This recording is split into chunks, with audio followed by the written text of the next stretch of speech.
ಸ್ನೇಹಿತರೆ, MNS ಅಕಾಡೆಮಿಗೆ ಸ್ವಾಗತ.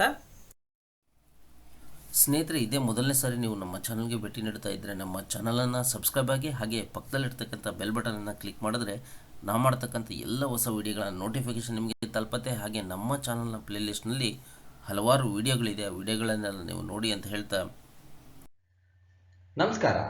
ದಿನಾಂಕ 22/12/2021 ಪ್ರಚಲಿತ ಘಟನೆಗಳಿಗೆ ಸಂಬಂಧಪಟ್ಟಿರುವಂತಹ ಎಪಿಸೋಡ್ಗೆ ಸ್ವಾಗತ, ಸುಸ್ವಾಗತ. ಈ ಒಂದು ಎಪಿಸೋಡನ್ನು ಸಂಪೂರ್ಣವಾಗಿ ನೋಡಿ. ಇಷ್ಟವಾದಲ್ಲಿ ಲೈಕ್ ಮಾಡಿ, ಶೇರ್ ಮಾಡಿ, ಕಮೆಂಟ್ ಮಾಡಿ. ಇಲ್ಲಿ ಕೊಟ್ಟಿರುವಂತಹ ಪ್ರತಿಯೊಂದು ಪ್ರಶ್ನೆಗೂ ಕೂಡ ಅದರದ್ದೇ ಆಗಿರುವಂತಹ ಹಲವಾರು ವಿವರಣಾತ್ಮಕ ಅಂಶಗಳನ್ನು ನೀಡಲಾಗಿದೆ.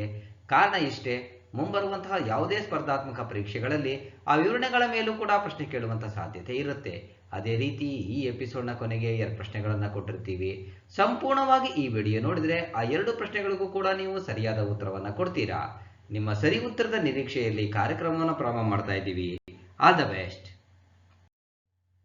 ಉತ್ತರ ಪ್ರದೇಶದ ಶಹಜಹಾನ್ಪುರದಲ್ಲಿ ಪ್ರಧಾನಮಂತ್ರಿ ನರೇಂದ್ರ ಮೋದಿ ಅವರ ನೇತೃತ್ವದಲ್ಲಿ ಗಂಗಾ ಎಕ್ಸ್ಪ್ರೆಸ್ ವೇಗೆ ಶಂಕುಸ್ಥಾಪನೆ ಮಾಡಿದ್ದಾರೆ. ಈ ಗಂಗಾ ಎಕ್ಸ್ಪ್ರೆಸ್ ವೇ ಎಷ್ಟು ಉದ್ದವಾಗಿದೆ? 594 ಕಿಲೋಮೀಟರ್. ಪ್ರಧಾನಿ ನರೇಂದ್ರ ಮೋದಿ ಅವರು ಭಾರತದಲ್ಲಿ ವೇಗದ ಸಂಪರ್ಕವನ್ನು ಒದಗಿಸಲು ಉತ್ತರ ಪ್ರದೇಶದ ಶಹಜಹಾನ್ಪುರದಲ್ಲಿ ಭಾರತದ ಅತಿ ಉದ್ದದ ಹೆದ್ದಾರಿಯಾದ ಗಂಗಾ ಎಕ್ಸ್ಪ್ರೆಸ್ ವೇಗೆ ಶಂಕುಸ್ಥಾಪನೆ ಮಾಡಿದರು. 6 ಪಥದ 594 ಕಿಲೋಮೀಟರ್ ಉದ್ದದ ಎಕ್ಸ್ಪ್ರೆಸ್ ವೇಯನ್ನು ಸುಮಾರು 36,200 ಕೋಟಿ ರೂಪಾಯಿ ವೆಚ್ಚದಲ್ಲಿ ನಿರ್ಮಿಸಲಾಗುವುದು. ಇದು ಯುಪಿಯ ಪಶ್ಚಿಮ ಮತ್ತು ಪೂರ್ವ ಪ್ರದೇಶಗಳನ್ನು ಸಂಪರ್ಕಿಸುತ್ತದೆ. ಈ ಹೆದ್ದಾರಿಯು ಯುಪಿಯ ವಿವಿಧ ಜಿಲ್ಲೆಗಳಾದ ಮೀರತ್, ಹಾಪುರ್, ಬುಲಂದ್ ಶಹರ್, ಅಮ್ರೋಹಾ, ಸಂಭಾಲ್, ಬುಧೌನ್, ಶಹಜಹಾನ್ಪುರ್, ಹರ್ದೋಯಿ, ಉನ್ನಾವೋ, ರಾಯ್ಬರೇಲಿ, ಪ್ರತಾಪ್ಗಢ್ ಮತ್ತು ಪ್ರಯಾಗ್ರಾಜ್ ಮೂಲಕ ಹಾದು ಹೋಗಲಿದೆ. 4 is the right answer. About Uttar Pradesh capital Lucknow, Chief Minister Yogi Adityanath, Governor Anandiben Patel. ಭಾರತದ ಮೊದಲ ಅಂತಾರಾಷ್ಟ್ರೀಯ ಮಧ್ಯಸ್ಥಿಕೆ ಮತ್ತು ಮಧ್ಯಸ್ಥಿಕೆ ಕೇಂದ್ರವನ್ನು international arbitration and meditation centre IAMC ಯಾವ ನಗರದಲ್ಲಿ ಉದ್ಘಾಟಿಸಲಾಗಿದೆ? ಹೈದರಾಬಾದ್. ಭಾರತದ ಮುಖ್ಯ ನ್ಯಾಯಮೂರ್ತಿ CJI ನ್ಯಾಯಮೂರ್ತಿ NV ರಮಣ ಮತ್ತು ತೆಲಂಗಾಣದ ಮುಖ್ಯಮಂತ್ರಿ K ಚಂದ್ರಶೇಖರ್ ರಾವ್ ಅವರು ತೆಲಂಗಾಣದ ಹೈದರಾಬಾದ್ನ ನಾನಾಕ್ರಮ್ಗುಡಾದಲ್ಲಿರುವ ಫೀನಿಕ್ಸ್ VK ಟವರ್ನಲ್ಲಿ ಭಾರತದ ಮೊದಲ ಅಂತಾರಾಷ್ಟ್ರೀಯ ಮಧ್ಯಸ್ಥಿಕೆ ಕೇಂದ್ರವನ್ನು ಅಂದರೆ IAMC ಉದ್ಘಾಟಿಸಿದರು. ಸಾಕಷ್ಟು ನ್ಯಾಯಾಧೀಶರ ಕೊರತೆಯಿಂದಾಗಿ ಉದ್ಭವಿಸುವ ಸಮಸ್ಯೆಗಳನ್ನು ತ್ವರಿತವಾಗಿ ಪರಿಹರಿಸಲು IAMCಯನ್ನು ಸ್ಥಾಪಿಸಲಾಗಿದೆ. IAMC ವಾಣಿಜ್ಯ ವಿವಾದಗಳನ್ನು ಇತ್ಯರ್ಥಗೊಳಿಸುತ್ತದೆ ಮತ್ತು ಇದು ಸಾಮಾನ್ಯ ಜನರ ವಿವಾದಗಳನ್ನು ಸಹ ಪರಿಶೀಲಿಸುತ್ತದೆ. 3 is the right answer. About Telangana capital Hyderabad, Governor Tamilisai Soundararajan, Chief Minister K Chandrasekhar Rao. ಭಾರತದ ಯಾವ ಕಂಪನಿಯು ಪ್ರತಿಷ್ಠಿತ golden peacock environment management award 2021 ಅನ್ನು ಪಡೆದುಕೊಂಡಿದೆ? Steel authority of India limited means SAIL. Steel authority of India limited SAIL ಉಕ್ಕಿನ ಸಚಿವಾಲಯದ ಅಡಿಯಲ್ಲಿ ಸತತ 3 ವರ್ಷಗಳ ಕಾಲ ಪ್ರತಿಷ್ಠಿತ golden peacock environment management award 2021 ಅನ್ನು ಪಡೆದಿದೆ. 1998ರಿಂದ ಎನ್ವಿರಾನ್ಮೆಂಟ್ ಫೌಂಡೇಶನ್ WEF ನಿಂದ ಪರಿಸರ ನಿರ್ವಹಣೆಯಲ್ಲಿ ಗಮನಾರ್ಹ ಸಾಧನೆ ಮಾಡಿದ ಸಂಸ್ಥೆಗಳಿಗೆ ಈ ಪ್ರಶಸ್ತಿಯನ್ನು ನೀಡಲಾಗುತ್ತದೆ. SAILನ ಪ್ರಮುಖ ಉಪಕ್ರಮಗಳು ಇಂಗಾಲದ ಹೆಜ್ಜೆ ಗುರುತು ಕಡಿತ, ಸಂಶೋಧನೆ ಮತ್ತು ಅಭಿವೃದ್ಧಿ R&D, ಕಾರ್ಬನ್ ಸಿಂಕ್ಗಳ ರಚನೆ, LEDಗೆ ಕ್ರಮೇಣ ಬದಲಾವಣೆ, ನವೀಕರಿಸಬಹುದಾದ ಶಕ್ತಿಯ ಪಾಲನ್ನು ಹೆಚ್ಚಿಸುವುದು ಇತ್ಯಾದಿ. 2 is the right answer. Steel Authority of India Limited SAIL founded 19 January 1954. Headquarters New Delhi. CEO Soma Mandal. ಬಾಲಸೋರ್ನ Odisha ಕರಾವಳಿಯಲ್ಲಿ ಹೊಸ ಪೀಳಿಗೆಯ ಬ್ಯಾಲಿಸ್ಟಿಕ್ ಕ್ಷಿಪಣಿ ಅಗ್ನಿ P ಅನ್ನು ಯಾವ ಸಂಸ್ಥೆ ಯಶಸ್ವಿಯಾಗಿ ಪರೀಕ್ಷಿಸಿದೆ? Defence Research and Development Organisation DRDO. ರಕ್ಷಣಾ ಸಂಶೋಧನೆ ಮತ್ತು ಅಭಿವೃದ್ಧಿ ಸಂಸ್ಥೆ DRDO ತನ್ನ ಹೊಸ ತಲೆಮಾರಿನ ಅಗ್ನಿ ಪ್ರೈಮ್ ಅಗ್ನಿ P ಕ್ಷಿಪಣಿಯನ್ನು ಬಾಲಸೋರ್ನ ಒಡಿಶಾ ಕರಾವಳಿಯ ಡಾಕ್ಟರ್ APJ ಅಬ್ದುಲ್ ಕಲಾಂ ದ್ವೀಪದಲ್ಲಿ ರಕ್ಷಣಾ ನೆಲೆಯಿಂದ ಯಶಸ್ವಿಯಾಗಿ ಪರೀಕ್ಷಿಸಿದೆ. ಅಗ್ನಿ Pಯು ಅಗ್ನಿ ವರ್ಗದ ಕ್ಷಿಪಣಿಗಳ ಹೊಸ ಪೀಳಿಗೆಯ ಸುಧಾರಿತ ರೂಪಾಂತರವಾಗಿದೆ. 1000ರಿಂದ 2000 ಕಿಲೋಮೀಟರ್ ವ್ಯಾಪ್ತಿಯನ್ನು ಹೊಂದಿರುವ ಮೇಲ್ಮೈ ಪರಮಾಣು ಸಾಮರ್ಥ್ಯದ ಬ್ಯಾಲಿಸ್ಟಿಕ್ ಕ್ಷಿಪಣಿ ಕ್ಷಿಪಣಿಯನ್ನು DRDO ಸಂಪೂರ್ಣವಾಗಿ ವಿನ್ಯಾಸಗೊಳಿಸಿ ಮತ್ತು ಅಭಿವೃದ್ಧಿಪಡಿಸಿದೆ. 4 is the right answer. Launch missile with range by DRDO in news. Prithvi 2 350 km, BrahMos 400 km, Shaurya 1000 km, Pranash 200 km, K4 nuclear 3500 km, Nirbhay 1500 km, Akash NG 60 km, Agni 5000 km, Pinaka ER 70 km, stand-off anti-tank SANT missile 10 km. ಈ ಯಾವ ಸ್ಥಳದಲ್ಲಿ ನಡೆದ Commonwealth weight lifting championship 2021 ರಲ್ಲಿ ಭಾರತವು 16 ಪದಕಗಳನ್ನು ಗೆದ್ದಿದೆ? Tashkent, Uzbekistan. ಉಜ್ಬೇಕಿಸ್ತಾನದ ತಾಷ್ಕೆಂಟ್ನಲ್ಲಿ ನಡೆದ Commonwealth weight lifting championship 2021 ರಲ್ಲಿ ಭಾರತವು 4 ಚಿನ್ನ, 7 ಬೆಳ್ಳಿ ಮತ್ತು 5 ಕಂಚುಗಳೊಂದಿಗೆ 16 ಪದಕಗಳೊಂದಿಗೆ ತನ್ನ ಆಟ ಮುಕ್ತಾಯಗೊಳಿಸಿತು. ವಿಂಧ್ಯಾ ರಾಣಿ ದೇವಿ ವಿಶ್ವ ವೇಟ್ ಲಿಫ್ಟಿಂಗ್ ಚಾಂಪಿಯನ್ಶಿಪ್ 2021 ರಲ್ಲಿ ಭಾರತದ ಏಕೈಕ ಪದಕ ವಿಜೇತರಾಗಿದ್ದರು. ಅದು ತಾಷ್ಕೆಂಟ್ನಲ್ಲಿ ಸಮಾನಾಂತರವಾಗಿ ನಡೆಯಿತು. 3 is the right answer. BWF ವಿಶ್ವ ಚಾಂಪಿಯನ್ಶಿಪ್ನಲ್ಲಿ ಬೆಳ್ಳಿ ಪದಕ ಗೆದ್ದ ಮೊದಲ ಭಾರತೀಯ ವ್ಯಕ್ತಿ ಯಾರು? ಶ್ರೀಕಾಂತ್ ಕಿಡಂಬಿ. ಶಟ್ಲರ್ ಕಿದಂಬಿ ಶ್ರೀಕಾಂತ್ BWF ವಿಶ್ವ ಚಾಂಪಿಯನ್ಶಿಪ್ನಲ್ಲಿ ಬೆಳ್ಳಿ ಪದಕ ಗೆದ್ದ ಮೊದಲ ಭಾರತೀಯ ಎಂಬ ಹೆಗ್ಗಳಿಕೆಗೆ ಪಾತ್ರರಾದರು. ಫೈನಲ್ನಲ್ಲಿ ಸಿಂಗಾಪುರದ ಲೋ ಕೀನ್ ಯು ವಿರುದ್ಧ 21-15, 22-20 ಸೆಟ್ಗಳಿಂದ ಸೋತರು. ಸಿಂಗಾಪುರದ ಪುರುಷರ ಆಟಗಾರರೊಬ್ಬರು BWF ವಿಶ್ವ ಚಾಂಪಿಯನ್ಶಿಪ್ನಲ್ಲಿ ಚಿನ್ನ ಗೆದ್ದಿರುವುದು ಇದೇ ಮೊದಲು. ಬ್ಯಾಡ್ಮಿಂಟನ್ ಪಂದ್ಯಾವಳಿಯನ್ನು ಡಿಸೆಂಬರ್ 12 ರಿಂದ 19, 2021 ರವರೆಗೆ ಸ್ಪೇನ್ನ ಹುಯೆಲ್ವಾದಲ್ಲಿ ನಡೆಯಿತು. ಭಾರತದ ಲಕ್ಷ್ಯ ಸೇನ್ ಮತ್ತು ಡೆನ್ಮಾರ್ಕ್ನ ಆಂಡರ್ಸ್ ಆಂಟನ್ಸನ್ BWF ವಿಶ್ವ ಚಾಂಪಿಯನ್ಶಿಪ್ 2021 ರಲ್ಲಿ ಪುರುಷರ ಸಿಂಗಲ್ಸ್ನಲ್ಲಿ ಕಂಚಿನ ಪದಕವನ್ನು ಗೆದ್ದರು. ಜಪಾನ್ನ ಅಕಾನೆ ಯಮಗುಚಿ ಅವರು ವಿಶ್ವ ನಂಬರ್ 1 ಮತ್ತು ಅಗ್ರ ಶ್ರೇಯಾಂಕದ ಚೈನೀಸ್ ತೈಪೇಯ ತೈ-ತ್ಸು ಯಿಂಗ್ ಅವರನ್ನು ಸೋಲಿಸಿ ಮಹಿಳಾ ಪ್ರಶಸ್ತಿಯನ್ನು ಮುಡಿಗೇರಿಸಿಕೊಂಡರು. 1 is the right answer. About Badminton World Federation BWF founded 5 July 1934, headquarters Kuala Lumpur, Malaysia, President Paul-Erik Hoyer Larsen. India's Ancient Legacy of Wellness ಎಂಬ ಪುಸ್ತಕವನ್ನು ಯಾರು ಬರೆದಿದ್ದಾರೆ? ರೇಖಾ ಚೌಧರಿ. ಡಾಕ್ಟರ್ ರೇಖಾ ಚೌಧರಿ ಅವರು ಬರೆದ ಭಾರತದ ಪ್ರಾಚೀನ ಸ್ವಾಸ್ಥ್ಯ ಪರಂಪರೆ ಎಂಬ ಪುಸ್ತಕವನ್ನು ಮಹಾರಾಷ್ಟ್ರದ ರಾಜ್ಯಪಾಲ ಭಗತ್ ಸಿಂಗ್ ಕೋಶ್ಯಾರಿ ಅವರ ಸಮ್ಮುಖದಲ್ಲಿ ಬಿಡುಗಡೆ ಮಾಡಲಾಯಿತು. ಇದನ್ನು ವಿಶ್ವ ಡಿಜಿಟಲ್ ದಿನ WDD ಆಚರಣೆಯ ಸಂದರ್ಭದಲ್ಲಿ ಪ್ರಾರಂಭಿಸಲಾಯಿತು.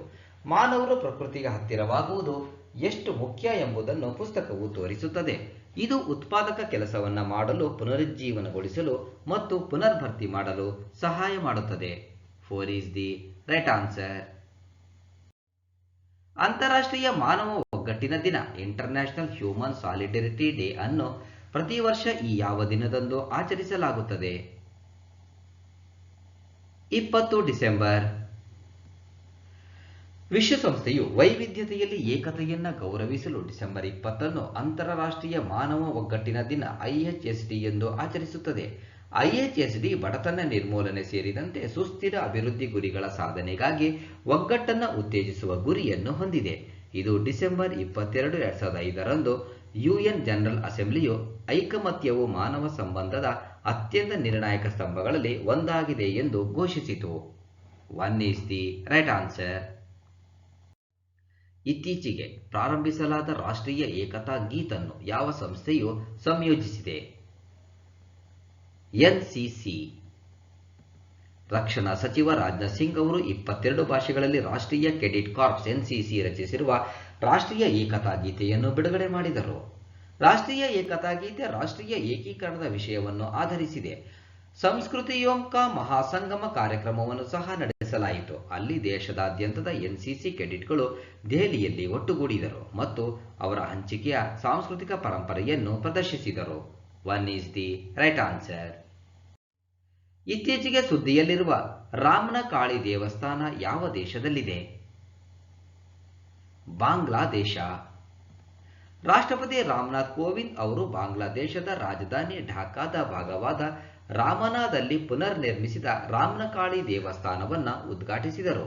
ಮಾರ್ಚ್ 1971ರಲ್ಲಿ ತಮ್ಮ ಆಪರೇಷನ್ ಸರ್ಚ್ ಲೈಟ್ ಸಮಯದಲ್ಲಿ ಪಾಕಿಸ್ತಾನಿ ಪಡೆಗಳು ದೇವಾಲಯವನ್ನು ನಾಶಪಡಿಸಿದ್ದವು. ಇದು ಬಾಂಗ್ಲಾದೇಶದ ವಿಮೋಚನೆಯ ಯುದ್ಧಕ್ಕೆ ಕಾರಣವಾಯಿತು. ಕಾಳಿ ದೇವಿಗೆ ಅರ್ಪಿತವಾದ 400 ವರ್ಷಗಳಷ್ಟು ಹಳೆಯದಾದ ದೇವಾಲಯವನ್ನು ಮೊಘಲರ ಕಾಲದಲ್ಲಿ ನಿರ್ಮಿಸಲಾಗಿದೆ ಎಂದು ನಂಬಲಾಗಿದೆ. 4 is the right answer. ಭದ್ರತೆಯನ್ನು ಖಚಿತಪಡಿಸಿಕೊಳ್ಳಲು ಯಾವ ದೇಶವು North Atlantic Treaty Organisation that is ನ್ಯಾಟೋಗೆ ಕರಡು ಒಪ್ಪಂದವನ್ನು ಪ್ರಕಟಿಸಿದೆ? ರಷ್ಯಾ. ಎರಡೂ ಕಡೆಯ ಭದ್ರತೆಯನ್ನು ಖಾತ್ರಿಪಡಿಸುವ ಕ್ರಮಗಳ ಕುರಿತು ಉತ್ತರ ಅಟ್ಲಾಂಟಿಕ್ ಒಪ್ಪಂದ ಸಂಸ್ಥೆ ನ್ಯಾಟೋಗೆ ರಷ್ಯಾ ಕರಡು ಒಪ್ಪಂದವನ್ನು ಪ್ರಸ್ತಾಪಿಸಿದೆ. ರಷ್ಯಾ ಮತ್ತು ನ್ಯಾಟೋ ಪರಸ್ಪರ ಎದುರಾಳಿಗಳಾಗಿ ಪರಿಗಣಿಸುವುದಿಲ್ಲ ಎಂದು ಪುನರುಚ್ಚರಿಸಿರುವಂತೆ ಸೂಚಿಸಿದೆ. ಮತ್ತಷ್ಟು ವಿಸ್ತರಣೆ ಉಕ್ರೇನ್ ಪ್ರವೇಶವನ್ನು ನಿಲ್ಲಿಸಲು ಮತ್ತು ಉಕ್ರೇನ್ ಮತ್ತು ಪೂರ್ವ ಯುರೋಪ್, ದಕ್ಷಿಣ ಕಾಕಸಸ್ ಮತ್ತು ಮಧ್ಯ ಏಷ್ಯಾದ ಇತರ ದೇಶಗಳಲ್ಲಿ ಯಾವುದೇ ಮಿಲಿಟರಿ ಚಟುವಟಿಕೆಯನ್ನು ನಿಲ್ಲಿಸಲು ರಷ್ಯಾ ನ್ಯಾಟೋವನ್ನು ಕೇಳಿತು. 2 is the right answer. North Atlantic Treaty Organisation NATO ಸ್ಥಾಪನೆ 4 April 1949, Washington DC, United States. ಪ್ರಧಾನ ಕಚೇರಿ ಬ್ರಸೆಲ್ಸ್, ಬೆಲ್ಜಿಯಂ. ಸಂಸ್ಥಾಪಕರು United States, France, United Kingdom, Italy, Canada ಮತ್ತು ಇತರೆ. 1984ರ ಸಿಖ್ ವಿರೋಧಿ ದಂಗೆಗಳು ಮತ್ತು 2002ರ ಗೋಧ್ರಾ ಗಲಭೆಗಳ ತನಿಖೆ ನಡೆಸಿದ ಮಾಜಿ ಸುಪ್ರೀಂ ಕೋರ್ಟ್ ನ್ಯಾಯಾಧೀಶರು ಡಿಸೆಂಬರ್ 18ರಂದು ನಿಧನರಾದರು. ಅವರ ಹೆಸರೇನು? ನ್ಯಾಯಮೂರ್ತಿ ಗಿರೀಶ್ ರಾಕೋರ್ಲಾಲ್ ನಾನಾವತಿ. 1984ರ ಸಿಖ್ ವಿರೋಧಿ ದಂಗೆಗಳು ಮತ್ತು 2002ರ ಗೋಧ್ರಾ ಗಲಭೆಗಳ ತನಿಖೆ ನಡೆಸಿದ ಮಾಜಿ ಸುಪ್ರೀಂ ಕೋರ್ಟ್ ನ್ಯಾಯಾಧೀಶರಾದ ನ್ಯಾಯಮೂರ್ತಿ ಗಿರೀಶ್ ಠಾಕೋರ್ಲಾಲ್ ನಾನಾವತಿ ಅವರು ಡಿಸೆಂಬರ್ 18ರಂದು ನಿಧನರಾದರು. ಫೆಬ್ರವರಿ 17, 1935ರಂದು ಜನಿಸಿದ ನಾನಾವತಿ ಅವರು ಫೆಬ್ರವರಿ 11, 1958ರಂದು ಬಾಂಬೆ ಹೈಕೋರ್ಟಿನಲ್ಲಿ ವಕೀಲರಾದರು. ಜುಲೈ 19, 1979ರಂದು ಅವರನ್ನು ಗುಜರಾತ್ ಹೈಕೋರ್ಟ್ನಿಂದ ಶಾಶ್ವತ ನ್ಯಾಯಾಧೀಶರಾಗಿ ನೇಮಿಸಲಾಯಿತು ಮತ್ತು ಡಿಸೆಂಬರ್ 14, 1993 ಅವರನ್ನು ಒರಿಸ್ಸಾ ಹೈಕೋರ್ಟ್ಗೆ ವರ್ಗಾಯಿಸಲಾಯಿತು.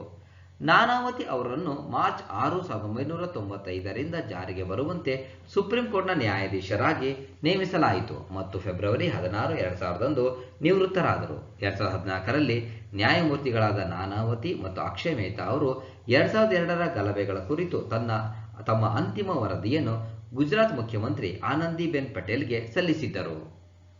3 is the right answer. ನಿಯಂತ್ರಣ ಮತ್ತು ತಂತ್ರಜ್ಞಾನ ಪರಿಹಾರಗಳ advisory committee for leveraging regulatory and technology solutions alerts ನಿಯಂತ್ರಣಕ್ಕಾಗಿ ಇತ್ತೀಚೆಗೆ ರಚಿಸಲಾದ ಸಲಹಾ ಸಮಿತಿಯ ಮುಖ್ಯಸ್ಥರು ಯಾರು? ಮಾಧಬಿ ಪುರಿ ಬುಚ್. ಆರಂಭಿಕ ಮಾರುಕಟ್ಟೆಯ ವೈಪರೀತ್ಯಗಳನ್ನು ಪತ್ತೆಹಚ್ಚಲು ಸೆಬಿ ನಿಯಂತ್ರಣ ಮತ್ತು ತಂತ್ರಜ್ಞಾನ ಪರಿಹಾರಗಳನ್ನು ಅಲರ್ಟ್ಸ್ ನಿಯಂತ್ರಿಸಲು ಸಲಹಾ ಸಮಿತಿಯನ್ನು ರಚಿಸಿದೆ. ಎಚ್ಚರಿಕೆಗಳನ್ನು ಸೆಬಿಯ ಮಾಜಿ ಸದಸ್ಯ ಮಧಬಿ ಪುರಿ ಬುಚ್ ನೇತೃತ್ವ ವಹಿಸುತ್ತಾರೆ. ಸಮಿತಿಯು ಭವಿಷ್ಯದ ಮಾರ್ಗಸೂಚಿಗಳನ್ನು ಮತ್ತು ವಿವಿಧ ಚಾಲ್ತಿಯಲ್ಲಿರುವ ತಂತ್ರಜ್ಞಾನ ಯೋಜನೆಗಳಲ್ಲಿ ಸುಧಾರಣೆಗಳನ್ನು ಶಿಫಾರಸು ಮಾಡುತ್ತದೆ. ಇದು ವಿವಿಧ ಆಂತರಿಕ ಅಗತ್ಯತೆಗಳನ್ನು ವಿನ್ಯಾಸಗೊಳಿಸಲು ಮತ್ತು ರೂಪಿಸುವಲ್ಲಿ ಸೆಬಿಗೆ ಮಾರ್ಗದರ್ಶನ ನೀಡುತ್ತದೆ. 1 is the right answer. Atal Bhujal ಯೋಜನೆಗೆ ಸಂಬಂಧಿಸಿದಂತೆ ಈ ಕೆಳಗಿನ ಹೇಳಿಕೆಗಳನ್ನು ಪರಿಗಣಿಸಿ. 1. ಇದು ವಿಶ್ವ ಬ್ಯಾಂಕ್ ಅನುದಾನಿತ ಅಂತರ್ಜಲ ನಿರ್ವಹಣೆಯನ್ನು ಸುಧಾರಿಸುವ ಗುರಿಯನ್ನು ಹೊಂದಿರುವ ಕೇಂದ್ರ ವಲಯದ ಯೋಜನೆಯಾಗಿದೆ. 2. ಈ ಯೋಜನೆಯನ್ನು ಭಾರತದ 7 ರಾಜ್ಯಗಳಲ್ಲಿ ಮಾತ್ರ ಜಾರಿಗೊಳಿಸಲಾಗುತ್ತಿದೆ. 3. ಜಲಶಕ್ತಿ ಸಚಿವಾಲಯವು ಯೋಜನೆಯ ನೋಡಲ್ ಅನುಷ್ಠಾನ ಸಂಸ್ಥೆಯಾಗಿದೆ. ಮೇಲಿನ ಯಾವ ಹೇಳಿಕೆಗಳು ಸರಿಯಾಗಿವೆ? 1, 2 ಮತ್ತು 3 ಕೂಡ ಸರಿ. ಅಟಲ್ ಭುಜಲ್ ಯೋಜನೆ ABHY ಅಭಿ 7 ರಾಜ್ಯಗಳಲ್ಲಿ ಆಯ್ದ ಅತಿ ಹೆಚ್ಚು ಮತ್ತು ಅಂತರ್ಜಲದ ಒತ್ತಡದ ಪ್ರದೇಶಗಳಲ್ಲಿ ಸಮುದಾಯ ಭಾಗವಹಿಸುವಿಕೆಯೊಂದಿಗೆ ಸುಸ್ಥಿರ ಅಂತರ್ಜಲ ನಿರ್ವಹಣೆಯ ಗುರಿಯನ್ನು ಹೊಂದಿದೆ. ಆ ರಾಜ್ಯಗಳು ಗುಜರಾತ್, ಹರಿಯಾಣ, ಕರ್ನಾಟಕ, ಮಧ್ಯಪ್ರದೇಶ, ಮಹಾರಾಷ್ಟ್ರ, ರಾಜಸ್ಥಾನ್ ಮತ್ತು ಉತ್ತರ ಪ್ರದೇಶ. ಅಭಿಯನ್ನು ಕೇಂದ್ರ ವಲಯದ ಯೋಜನೆಯಾಗಿ ವಿನ್ಯಾಸಗೊಳಿಸಲಾಗಿದ್ದು ಒಟ್ಟು ರು. 6,000 ಕೋಟಿ ಮತ್ತು ವಿಶ್ವ ಬ್ಯಾಂಕ್ ನೆರವಿನೊಂದಿಗೆ ಜಾರಿಗೆ ತರಲು ಉದ್ದೇಶಿಸಲಾಗಿದೆ. ಭಾರತ ಸರ್ಕಾರ ಮತ್ತು ವಿಶ್ವ ಬ್ಯಾಂಕ್ ನಡುವೆ ಹಣಕಾಸಿನ ಮಾದರಿಯು 50-50 ಆಗಿದೆ. ಇದನ್ನು ಜಲಶಕ್ತಿ ಸಚಿವಾಲಯ ಜಾರಿಗೊಳಿಸಿದೆ. ಕೆಳಗಿನ ಹೇಳಿಕೆಗಳನ್ನು ಪರಿಗಣಿಸಿ. 1. ಸಂವಿಧಾನದ 82ನೇ ವಿಧಿಯ ಅಡಿಯಲ್ಲಿ ಸಂಸತ್ತು ಡಿಲಿಮಿಟೇಷನ್ ಆಕ್ಟ್ ಅನ್ನು ಜಾರಿಗೊಳಿಸುತ್ತದೆ. ಇದು ಪ್ರತಿ ಜನಗಣತಿಯಲ್ಲಿ ಡಿಲಿಮಿಟೇಷನ್ ಆಯೋಗವನ್ನು ಸ್ಥಾಪಿಸುತ್ತದೆ. ಆಯೋಗದ ಮುಖ್ಯ ಕಾರ್ಯವೆಂದರೆ ಸಮಾನವಾದ ಜನಸಂಖ್ಯೆ ಹಂಚಿಕೆಯನ್ನು ಖಚಿತಪಡಿಸಿಕೊಳ್ಳಲು ವಿವಿಧ ವಿಧಾನಸಭಾ ಮತ್ತು ಲೋಕಸಭೆ ಕ್ಷೇತ್ರಗಳ ಗಡಿಗಳನ್ನು ಮರುರೂಪಿಸುವುದು. 3. ಡಿಲಿಮಿಟೇಷನ್ ಆಯೋಗದ ಆದೇಶಗಳನ್ನು ಯಾವುದೇ ನ್ಯಾಯಾಲಯದ ಮುಂದೆ ಪ್ರಶ್ನಿಸಲಾಗುವುದಿಲ್ಲ. ಮೇಲಿನ ಯಾವ ಹೇಳಿಕೆಗಳು ಸರಿಯಾಗಿವೆ? 1, 2 ಮತ್ತು 3 ಕೂಡ ಸರಿ. ನ್ಯಾಯಮೂರ್ತಿ ಪ್ರಕಾಶ್ ದೇಸಾಯಿ ನೇತೃತ್ವದ ಡಿಲಿಮಿಟೇಷನ್ ಸಮಿತಿಯು ಜಮ್ಮುವಿಗೆ 6 ಹೆಚ್ಚುವರಿ ಅಸೆಂಬ್ಲಿ ಸ್ಥಾನಗಳನ್ನು 1 ಕಾಶ್ಮೀರಕ್ಕೆ ಪ್ರಸ್ತಾಪಿಸಿದೆ. ಡಿಲಿಮಿಟೇಷನ್ ಆಯೋಗ. ಡಿಲಿಮಿಟೇಷನ್ ಎಂದರೆ ಅಕ್ಷರಶಃ ಕ್ಷೇತ್ರಗಳ ಗಡಿಗಳನ್ನು ನಿಗದಿಪಡಿಸುವ ಕ್ರಿಯೆ. ಸಂವಿಧಾನದ ಪರಿಚ್ಛೇದ 82ರ ಅಡಿಯಲ್ಲಿ ಪ್ರತಿ ಜನಗಣತಿಯ ನಂತರ ಸಂಸತ್ತು ಡಿಲಿಮಿಟೇಷನ್ ಆಕ್ಟ್ ಅನ್ನು ಜಾರಿಗೊಳಿಸುತ್ತದೆ ಮತ್ತು ಅದು ಡಿಲಿಮಿಟೇಷನ್ ಆಯೋಗವನ್ನು ಸ್ಥಾಪಿಸುತ್ತದೆ. ಆಯೋಗದ ಮುಖ್ಯ ಕಾರ್ಯವೆಂದರೆ ಸಮಾನವಾದ ಜನಸಂಖ್ಯೆ ಹಂಚಿಕೆಯನ್ನು ಖಚಿತಪಡಿಸಿಕೊಳ್ಳಲು ವಿವಿಧ ವಿಧಾನಸಭಾ ಮತ್ತು ಲೋಕಸಭೆ ಕ್ಷೇತ್ರಗಳ ಗಡಿಗಳನ್ನು ಮರುರೂಪಿಸುವುದು. 1952, 1962, 1972 ಮತ್ತು 2002ರ ಡಿಲಿಮಿಟೇಷನ್ ಆಯೋಗದ ಕಾಯ್ದೆಗಳ ಅಡಿಯಲ್ಲಿ ಈ ಹಿಂದೆ 4 ಬಾರಿ ಡಿಲಿಮಿಟೇಷನ್ ಆಯೋಗಗಳನ್ನು ಸ್ಥಾಪಿಸಲಾಗಿದೆ. 2026ರವರೆಗೆ ಡಿಲಿಮಿಟೇಷನ್ ಅನ್ನು ಫ್ರೀಸ್ ಮಾಡಲು ಸಂವಿಧಾನವನ್ನು ತಿದ್ದುಪಡಿ ಮಾಡಲಾಗಿದೆ. ಈ ಸಂಸ್ಥೆಗಳು ಎಷ್ಟು ಶಕ್ತಿಯುತವಾಗಿವೆ ಎಂದರೆ ಅದರ ಆದೇಶಗಳು ಕಾನೂನಿನ ಬಲವನ್ನು ಹೊಂದಿವೆ ಮತ್ತು ಅವುಗಳನ್ನು ಯಾವುದೇ ನ್ಯಾಯಾಲಯದ ಮುಂದೆ ಪ್ರಶ್ನಿಸಲಾಗುವುದಿಲ್ಲ. ಡಿಲಿಮಿಟೇಷನ್ ಆಯೋಗದ ಸಂಯೋಜನೆ. ಡಿಲಿಮಿಟೇಷನ್ ಕಮಿಷನ್ ಆಕ್ಟ್ 2002ರ ಪ್ರಕಾರ ಡಿಲಿಮಿಟೇಷನ್ ಆಯೋಗವು 3 ಸದಸ್ಯರನ್ನು ಹೊಂದಿರುತ್ತದೆ. ಸರ್ವೋಚ್ಚ ನ್ಯಾಯಾಲಯದ ಸೇವೆ ಸಲ್ಲಿಸುತ್ತಿರುವ ಅಥವಾ ನಿವೃತ್ತ ನ್ಯಾಯಾಧೀಶರು ಇದರ ಅಧ್ಯಕ್ಷರಾಗಿರುತ್ತಾರೆ. ಸಿಇಸಿಯಿಂದ ನಾಮನಿರ್ದೇಶನಗೊಂಡ ಮುಖ್ಯ ಚುನಾವಣಾ ಆಯುಕ್ತರು ಅಥವಾ ಚುನಾವಣಾ ಆಯುಕ್ತರು, ರಾಜ್ಯ ಚುನಾವಣಾ ಆಯುಕ್ತರು ಪದನಿಮಿತ್ತ ಸದಸ್ಯರಾಗಿರುತ್ತಾರೆ.